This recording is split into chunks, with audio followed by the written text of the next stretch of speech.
திருச்சிற்றம்பலம். அரக்கணம் பார்வதிபதே. மண்ணுலகத்தினில் பிறவி மாதர கட்டிய பொருளெல்லாம் எளிதில் முற்றுற கனவுதல் உடையதோர் கடித்து மாமுகன் பண்ணவன் மலரடி பணிந்து போற்றுவாம். அரகணம் பார்வதிபதே. பேரன்புக்கும் பெருமதிப்புக்கும் உரிய அடியார் மக்களே, சொற்களை அவர்களுடைய ஆசையோடு இன்றைய இந்த சொற்பொழிவுடைய 5ஆம் நாள் நிகழ்ச்சியை தொடங்குகிறேன். தேவி தரிசனம் என்ற நேரத்திலே அம்பாளுடைய புகழை பேசுகின்ற சமய இலக்கியங்களை மையப்படுத்தி என்னுடைய உரை தொடர் இங்கே நிகழ்கின்றது. அந்த வகையிலே அபிராமி அந்தாதியிலே இருந்து அபிராமிபட்டருடைய அபிராமி அந்தாதியிலே இருந்து சில பாடல்களை எடுத்து அவை சார்ந்த சில சிந்தனைகளை நான் இங்கே முன்வைத்து வருகின்றேன். இன்றைக்கு 2 அல்லது 3 பாடல்களை நான் எடுத்துக் கொண்டிருக்கின்றேன். இந்த பாடல்களை பற்றி சொல்லிவிட்டு அதை சார்ந்த சில சிந்தனைகளை உங்கள் மத்தியிலே முன்வைக்கின்றேன். நேற்று நான் உரையாற்றிய பொழுது பற்றுறுதி என்ற ஒரு அம்சத்தை பற்றி, அதாவது இன்னும் சரியாக சொல்லப்போனால் பக்தி வைராக்கியம் என்ற அம்சத்தை பற்றி சொன்னேன். தேவி மீது அவர் அனுபவித்திருக்கின்றார். தேவியை தவிர, அம்பாளை தவிர வேறு தெய்வம் எதையும் நான் வணங்க மாட்டேன் என்று சொல்லுகின்ற ஒரு மனப்பக்குவத்தோடு அபிராமிப்பட்டர் இருந்தார் என்பதை பார்த்தோம். அந்த மனப்பக்குவம் எப்படியெல்லாம் எங்களுடைய சமய தத்துவத்திலே எடுத்து பேசப்பட்டிருக்கிறது என்பதை பற்றி நாவுக்கரசர், மாணிக்கவாசகர், கந்தபுராண கட்சியப்பர் போன்றவர்கள் சொன்ன முறைகளின் ஊடாக அபிராமிப்பட்டர் கூறியதை பார்த்தோம். அந்த பற்றுறுதியினுடைய சாராம்சம் என்னவென்றால், குறித்த ஒரு கடவுளை வணங்கும் பொழுது அந்த கடவுளை முழுமையாக நம்பி அதிலே தங்களை ஒப்புக் கொடுக்கக்கூடிய மனப்பக்குவமாகும்.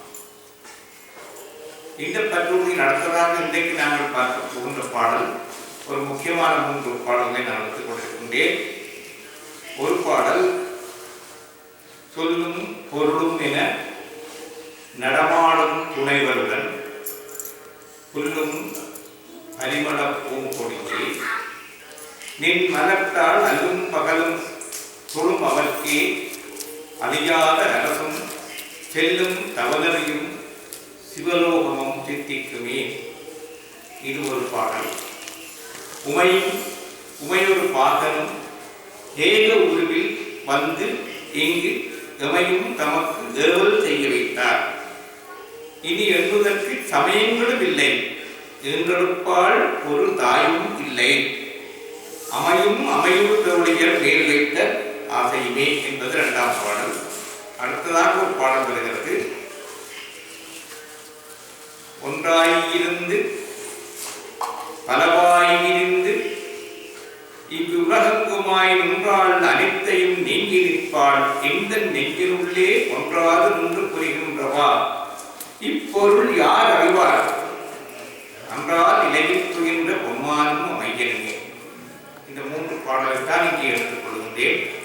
இந்த பாடலை சொல்வதற்கு முன்பு ஒரு முக்கியமான ஒரு தத்துவார்த்த அம்சத்தை சொல்ல வேண்டும். சைவ சமயத்திற்கே உரிய சிறப்பான அம்சம் என்று கூட அதை சொல்லலாம். எங்களுடைய சமயத்திலே சிவன் என்று சொல்லப்படுகிற ஒரு பரம்பொருள் இருக்கின்றார். அவருக்கு சக்தி என்று சொல்லப்படுகின்ற வகையிலே அம்பாள் இருக்கின்றார். இதெல்லாம் நீங்கள் அறிந்த விடயம். இதற்கு மேலாக ஒரு விடயம் இருக்கிறது. சிவனும் சக்தியும் இருவரா அல்லது ஒருவரா என்ற கேள்வி. ஒரு வகையில் பார்த்தால் அவர்கள் இருவராக பார்க்கப்படுகிறார்கள். சிவன் வேறு, சக்தி வேறு என்று. இன்னொரு வகையில் பார்த்தால் அவர்கள் ஒருவராக காணப்படுகிறார்கள். உங்களுக்கு தெரியும், இந்த தமிழிலே நாங்கள் வைக்கிற பெயர்களிலே ஒன்று இங்கேயெல்லாம் இந்த பேர் வைப்பது வழக்கமில்லை. தமிழ்நாட்டிலே இருக்கிறது நினைக்கின்றேன். அர்த்தநாரீஸ்வரன். சிவபெருமானுக்கு நாங்கள் சொல்ற பேர்களிலே கொண்டு அர்த்தநாரி ஈஸ்வரன் என்றால் அவன் ஈஸ்வரன். அவனுடைய பாதி உடம்பு பெண்ணாக இருக்கிறது. அர்த்தம் என்றால் பாதி, பாதி உடம்பு பெண்ணாக இருக்கிறது, பாதி உடம்பு இறைவனாக இருக்கின்றது. உங்களுடைய மீதிகள் அறிவை கொண்டு இதுக்கு விளக்கம் கொடுக்க முடியாது. எந்த ஒரு ஆணும் அறுவாதி ஆணாக அறுவாதி பெண்ணாக இருக்கின்றது எங்களுடைய கற்புற காட்சியிலே இல்லாத விடயம். ஆனால் அப்படி ஒரு தத்துவத்தை நாங்கள் உருவாக்கி வைத்திருக்கின்றோம். அர்த்தநாரி ஈஸ்வரன். ஒரு பக்கம் அவன் சிவனாக இருப்பான், ஒரு பக்கம் அவன் உண்மையாக இருப்பான். தமிழில் இன்னொரு பேர் வைத்திருக்கிறோம். அது படவுடைய பேர் தான் மாது ஒரு பாகன். பெண்ணை ஒரு பாகத்திலே கொண்டவர். இந்த வடிவ அமைப்பு என்பது சைவ சமயத்திற்கே சிறப்பாக உரிய ஒன்றுதான் நான் கருதுகிறேன்.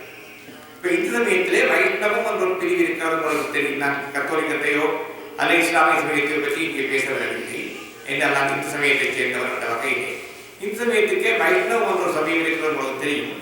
மகாபட்டமூர்த்தி தான் அதற்கு பரம்பொருள் என்று தெரியும். அவரை நாங்கள் வழிபடுவது கொள்கின்றோம். மகாபட்டமூர்த்திக்கு அம்பாளாக இருக்கிறவள் யார்? லட்சுமி என்று உங்களுக்கு தெரியும். மகாலட்சுமி என்று தெரியும். அந்த மகாலட்சுமியை நாங்கள் தமிழிலே திருமகள் என்று சொல்லுவோம். அந்த மகாலட்சுமியை அவர் எங்கே வைத்திருக்கிறார் என்றால் எங்களுடைய புராண மரபின்படி அவருக்கு சொல்லுவோம் தன்னுடைய மார்பிலே வைத்திருக்கிறார். சிவபெருமான் தன்னுடைய உடலிலே பாதியை பெண்ணாக வைத்திருக்கிறார். மகாபட்டமூர்த்தி தன்னுடைய உடலிலே தன்னுடைய மார்பிலே வைத்திருக்கிறார். மகாபட்டமூர்த்தி தன்னுடைய மார்பிலே வைத்திருக்கிறார் என்ற பொருளை வைத்துக் கொண்டே பலருக்கு பெயர்கள் வைத்திருக்கின்றன. நாங்கள் ஸ்ரீதரன் என்ற ஒரு பெயரை வைத்திருக்கிறோம். ஸ்ரீதரன் அல்லது ஸ்ரீதரன். அது என்ன பொருள் என்று சொன்னால் திருமகளை மார்பிலே தாங்குகின்றவன். திருமகளை மார்பிலே தாங்குகின்றவன் ஸ்ரீதரன். அந்த ஸ்ரீதரன் என்ற சொல்லை இன்னும் கொஞ்சம் வியாக்கியானப்படுத்தினால் ஒரு பெரிய பெயர் வரும் உங்களுக்கு. ஸ்ரீனிவாசன். ஸ்ரீனிவாசன் என்றால் நாங்கள் தமிழர்களுக்கு இது நேரம் சீனிவாசன் சீனிவாசன் எல்லாம் சொல்லணும். சரியான சம்ஸ்கிருத சொல்லலே ஸ்ரீனிவாசன். அதாவது லட்சுமி வசிப்பதற்கு இடப்பிரமான மார்பை கொண்டவன். அங்கேயும் உமாதேவியை போல சிவபெருமானை போல பாகம் போட்டு கொடுத்ததான வரலாறு இல்லை. லட்சுமி தேவியை மகாபட்டமூர்த்தி தன் மார்பிலே வைத்திருக்கின்றார் ஸ்ரீனிவாசன். சைவ சமயத்திலே அம்பாளை இறைவன் தனது பாகத்திலே முழுமையாக வைத்திருக்கின்றார். இதன் காரணமாக எங்களுடைய சமய மரபிலே இறைவனை வழிபடும் பொழுதே நாங்கள் உமாதேவியையும் சேர்த்து வழிபட்டுக் கொள்கின்றோம். உமாதேவி அம்பாளை நாங்கள் வழிபடும் பொழுதே உமையும் உமையொரு பாகனும் வழிபடப்படுகிறார். உமையொரு பாகனும் ஒன்றாக வழிபடப்படுகின்றார். அப்ப இந்த ரெண்டு தெய்வத்தையும் ஒன்றாக வழிபடுகின்ற ஒரு பண்பு எங்களுக்குள்ளே இருக்கின்றது. இந்த பண்பை மையப்படுத்தித்தான் இந்த மூன்று பாடலையும் நாங்கள் பார்க்கின்றோம். சொல்லும் பொருளும் என நடமாடும் துணைவருடன் கொல்லும் பரிமள பூங்கொடியே உமையும் உமையொரு பாகனும் ஏக உருவில் வந்திங்கு எமையும் நமக்கு ஏவல் செய்ய வைத்தார். ஒரே வடிவத்துக்குள்ளே இவர்கள் வருகின்றார்கள், எங்களை தங்களுக்கு ஏவல் செய்ய வைக்கின்றார்கள் என்று சொல்லுகின்ற இந்த பாடல் அமைகின்றன. அதே போல ஒன்றாயிருந்து பரவாயிலிருந்து இவ்வுலகங்குமாய் நின்றாள் என்பதிலே அந்த தேவி ஒரு தேவியாக இருந்து பல தெய்வங்களாக விரிந்து உலகங்காவிடங்களிலும் நிறைந்திருக்கின்றாள் என்று சொல்லுகின்றதை உங்களுக்கு தெரியும். உங்களுடைய தெய்வ வழிபாட்டிலே அம்பாளை வழிபடுகின்றோம். கல்விக்கு வழிபடும் பொழுது கலைமகளாக சரஸ்வதியாக பார்க்கிறோம். செல்வத்துக்கு வழிபடும் பொழுது லட்சுமியாக பார்க்கிறோம். வீரத்துக்கு வழிபடும் பொழுது துர்க்கையாக பெற்றவையாக பார்க்கிறோம். எல்லாவற்றையும் சேர்த்து வழிபடும் பொழுது அவளை பராசக்தியாக பார்க்கிறோம். அன்புள்ள தாயாக பார்க்கும் பொழுது மீனாட்சியாக பார்க்கிறோம். அப்போ ஒரு தெய்வம் என்ன தேவைக்கு நாங்கள் வழிபடுகின்றோமோ அந்த அந்த அந்த தேவைக்கெல்லாம் அந்த அந்த வகையிலே அருட்காட்சி கொடுப்பது அம்பாளுடைய இயல்பு. அவள் இறைவனோடு கலந்தவள் என்கின்ற இந்த காட்சி. இந்த இறைவனோடு கலந்தவளாக இருக்கின்ற இந்த காட்சியிலே, இந்த செயலிலே எப்படி இந்த அர்த்தநாரீஸ்வர வடிவம் தரிசிக்கப்பட்டிருக்கிறது என்றால், தமிழிலே நாங்கள் இதற்கு கொடுக்கின்ற விளக்கம் சொல்லும் பொருளும் போல. எந்த ஒரு சொல்லை நாங்கள் சொல்லுகின்றோமோ அந்த சொல்லு அதற்குள்ளே ஒரு பொருளை வைத்திருக்கின்றது. பொருள் இல்லை என்றால் சொல் இல்லை. எல்லா சொல்லும் பொருள் குறித்தனவே என்பது இலக்கணத்தின் முடிவு. எந்த ஒரு சொல்லை சொன்னாலும், சொல் மட்டுமல்ல, எந்த ஒரு பெருமூச்சு விட்டாலும், எந்த ஒரு உரப்பல் சத்தத்தை எழுப்பினாலும் அதற்கு ஒரு பொருள் இருக்கிறது. அப்ப சொல் என்பது பொருளிலே இருந்து பிரிக்க முடியாது. அதுபோல சொல்லும் பொருளும் என நடமாடும் துணைவருடன் கொல்லும் பரிமள பூங்கொடி. சொல்லும் பொருளும் போல தன்னோடு நடமாடிக்கொண்டிருக்கிற நடராஜ பெருமான ஆகிய துணைவரோடு இணைந்து இருக்கின்ற பூங்கொடி போன்றவளே என்று சொல்லுகின்ற இந்த சொல்லாட்சியை பார்க்கும் பொழுது, இந்த இடத்திலே நான் இன்னொரு உதாரணத்தை எடுத்து காட்டலாம் நினைக்கின்றேன். நீங்கள் சம்ஸ்கிருதம் படித்தவர்களாக இருந்தால், இங்க குருக்குலையா அவர்களுக்கெல்லாம் தெரியும், மற்றவர்கள் சம்ஸ்கிருதம் படித்தவர்களாக இருந்தால் சம்ஸ்கிருத மொழியிலே, அதாவது நாங்கள் தமிழிலே வடமொழி என்று சொல்லுவோம், அந்த வடமொழியிலே காளிதாசன் என்ற ஒரு மகாகவி இருந்தார். அவருடைய நாடகங்களை பற்றியெல்லாம் நீங்கள் பார்த்திருப்பீர்கள். சாகுந்தல நாடகம் பார்த்திருப்பீர்கள். ரகுவம்சம் என்ற ஒரு காவியம் செய்திருக்கின்றார். இதைவிட மாணவிகாக்கினி விக்ரம், இப்போ இப்படி விக்ரமோர்த்தியும் என்றெல்லாம் நாடகம் எழுதியிருக்கின்றார்கள். அவருடைய முக்கியமான பேரிலக்கியங்களிலே ஒன்று ரகுவம்சம், இன்னொன்று குமார சம்பவம். இந்த குமார சம்பவம் என்பது ஒரு தனியவே பேச வேண்டிய விடயம். முருகப்பெருமானுடைய வரலாற்றை கூறுவது. இந்த ரகுவம்சத்தை பொறுத்தவரையிலே, அந்த ரகுவம்சம் என்பது ராமபிரானுடைய வரலாற்றை கூறுவது. ராமன் என்று சொல்லப்படுகிற தனிப்பட்ட நாயகனை பற்றி பேசுவதல்ல, ராமபிரான் பிறந்த அந்த வம்சம் முழுவதையும் சேர்த்து பேசுகின்ற ஒரு காவியம். அந்த காவியத்தை அவர் தொடங்கும் பொழுது ஒரு ஸ்லோகத்தை சொல்லுகின்றார். வாகர்த்தாவிவ சமுர்த்தௌ வாகர்த்த பிரதிபத்தையே ஜெகதப்பிதரோ வந்தே பார்வதி பரமேஸ்வரக. இதனுடைய பொருள், அவர் என்ன சொல்ல வருகின்றார்? நான் இந்த காவியத்தை செய்திருக்கின்றேன், அல்ல செய்ய போகின்றேன். இந்த காவியத்தை இந்த உலகத்துக்கு தந்தையாகவும் தாயாகவும் விளங்குகின்ற பரம்பொருளாகிய சிவபிரான் வந்து காவல் செய்வாராக. இதுதான் அவருடைய நோக்கம். அது எப்படி சொல்லுகின்றார் என்றால், என்னுடைய இந்த காவியம், இந்த பேரிலக்கியம் சொல்லினாலும் பொருளினாலும் கட்டப்பட்டது. சொல்லும் பொருளும் இணைந்து அமைக்கப்பட்டது. சொல்லும் பொருளும் இணைத்து அமைக்கப்பட்ட இந்த இலக்கியத்தை சொல்லும் பொருளும் இணைந்தது போல் இருக்கின்ற உலகத்தின் அன்னை தந்தையாக விளங்குகின்ற இறைவன் வந்து காவல் செய்து பாதுகாக்கட்டும். வா அர்த்தாவிவ சமுர்த்தம் என்று சொன்னால் சொல்லும் பொருளும் போல் ஒன்றாக இணைந்தவர் அவராகி அந்த இறைவனை அர்த்த பிரதிபத்திய வாக்கினாலும் சொல்லினாலும் பொருளினாலும் கட்டமைக்கப்பட்டதாக என்று நான் சொல்லுகின்ற இந்த இலக்கிய இந்த காவியத்தை நன்றாக நான் நிறைவேற்றுவதற்கு ஜெகதப்பிதரோ வந்தே. ஜெகத் என்றால் இந்த உலகம், உலகம் முழுவதற்கும். பிதரோ என்றால் தந்தையாக, தாயாக, பெற்றோராக, எல்லாவற்றையும் தோற்றுவிக்கின்றவராக விளங்குகின்றவர் என்ற பொருளிலே பிதரோ. அங்கே 2 பேர் வருகின்றார்கள்.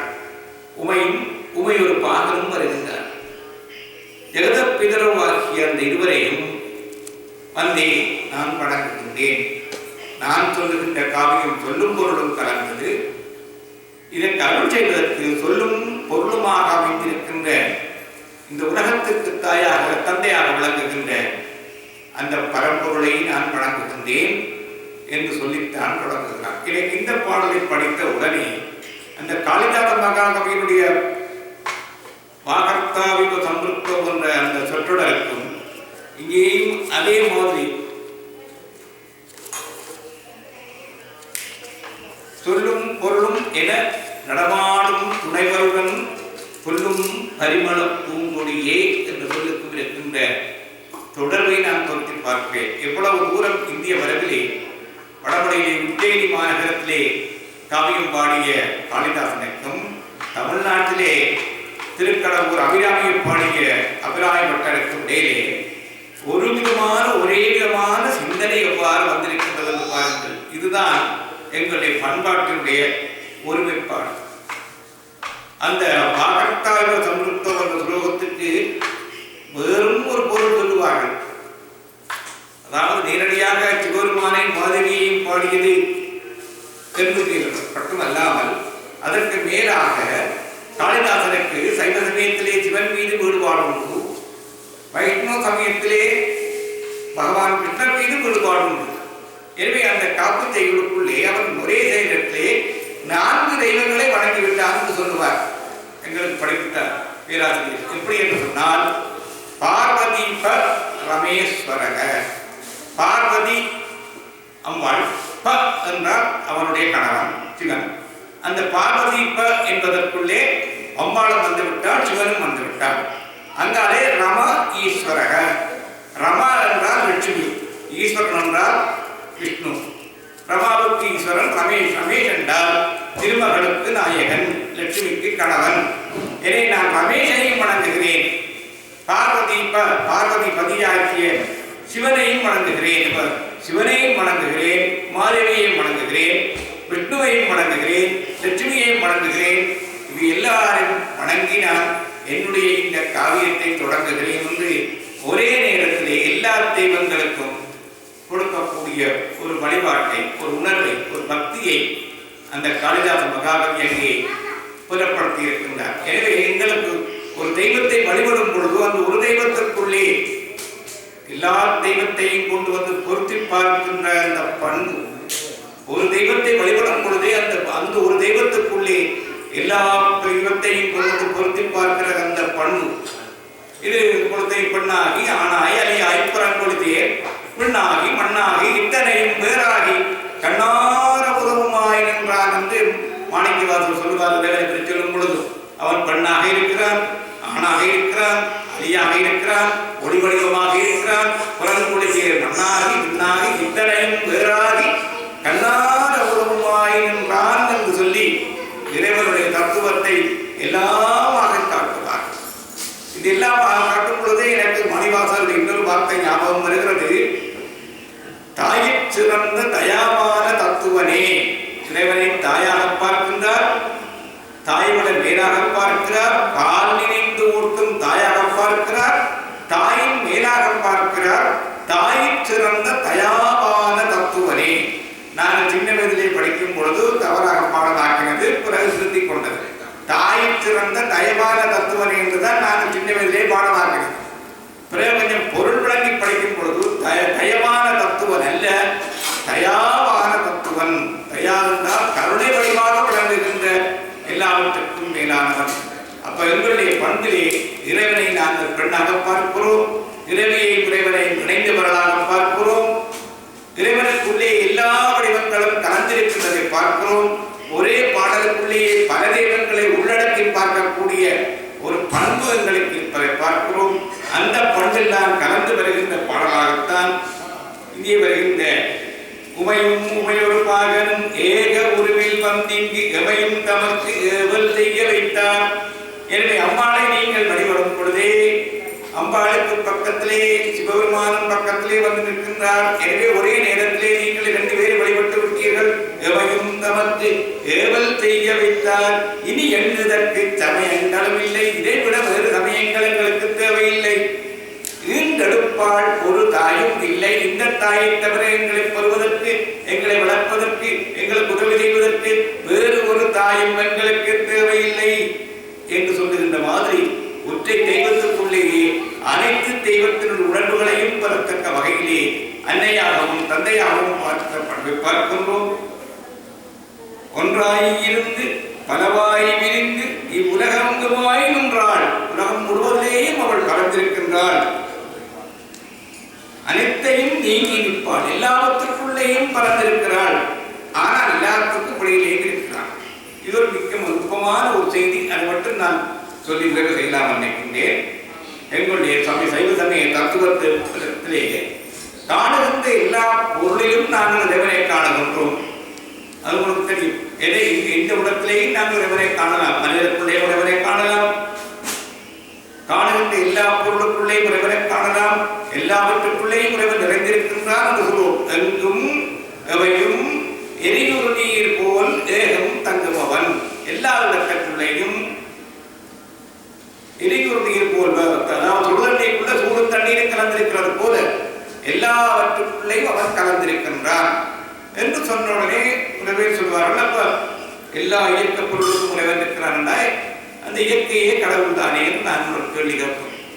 இயற்கையே கடவுள் தானே என்று ஒரு கேள்வி கேட்பார்கள், கேட்டிருக்கிறார்கள். அதுக்குத்தான் அவர் சொன்னார்கள், என்ற தத்துவஞானிகள், எல்லா பொருளுக்கையும் இறைவன் கலந்திருக்கின்றான், ஆனா இந்த பொருளுக்கு வெளியிலேயும் அவன் தாண்டிருக்கிறான். இப்ப எல்லா பொருளுக்குள்ளேயும் இந்த உலகம் முழுவதற்குள்ளேயும் இறைவன் இருக்கிறான் என்றது எங்களுக்கு எல்லாம் ஒத்துமை. ஆனா உலகத்துக்கு வெளியில என்ன இருக்கு, அங்கேயும் இந்த சிவன் தான் இருக்கிறான். எனவே இறைவன் உள்ளும் இருக்கின்றான், உள்ளுக்கு புறம்பாகவும் இருக்கின்றான். எனவே காணுகின்ற பொருள் எல்லாவற்றுக்குள்ளேயும் கடவுளை காண்டு விட்டோம் என்று சொல்லிவிட்டு நீங்கள் கடவுளை பற்றிய அறிவை மட்டுப்படுத்திக் கொள்ள முடியாது. ஏனால் காணாமல் என்னென்ன இருக்கின்றனோ அதனால் தான் மாணிக்கவாசகர் சொல்வார், சித்தமும் செல்லா சேட்சியன் காண்க. மனதால் நினைக்க முடியாத தூரத்திலே அவன் இருக்கின்றான். எனவே பரம்பொருள் பற்றிய பார்வையானது கண்ணுக்கும் அந்த மனதுக்கும் தெரிந்த விடயங்களோடு மட்டுமல்ல, கண்ணுக்கும் மனதுக்கும் தெரியாத விடயங்களுக்குள்ளேயும் அந்த பரம்பொருளால் இருக்கின்றது என்பதை உணர்த்துவதாக அமையும். இதைத்தான் சொல்லுகின்றார், ஒன்றாயிருந்து பலவாய் விரிந்து இவ்வுலகெங்குமாய் நின்றால் அனைத்தையும் நீங்கி நிற்பாள். உலகத்துக்குள்ளே இருக்கின்றவள் உலகத்துக்கு அப்பாலேயும் நீங்கி நிற்பாள். அவள் என் நெஞ்சின் உள்ளே கொன்றாது நின்று புரிகின்றவள். அவள் என்னுடைய உள்ளத்துக்குள்ளே இருக்கின்றாள், கொன்றாது நிற்கின்றாள். எந்த காலத்திலையும் விலகாது என்னுடைய உள்ளத்துக்குள்ளே அவள் வந்திருக்கின்றாள். அவள் அருள் செய்கின்றாள்.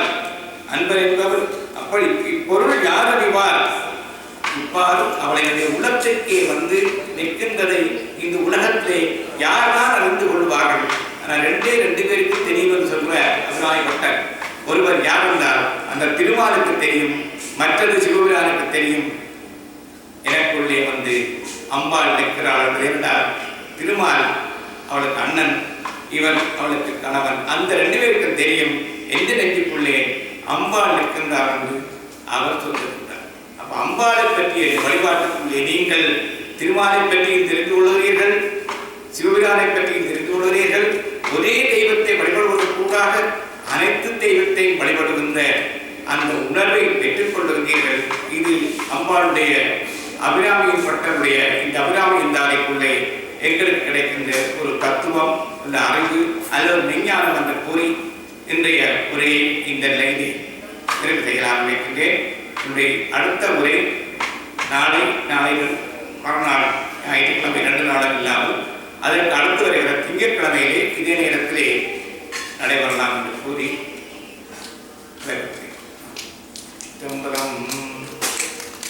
மண்ணுலகில் பிறவி மாதர கெடிய பொருள் எல்லாம் எளிதில் புற்றுதல் உடையதோர் கழித்து மாமுக பண்ணவன் மலரடி பணிந்து போற்றுவாம். ஹரநோ பார்வதி புரியே மகாதேவா.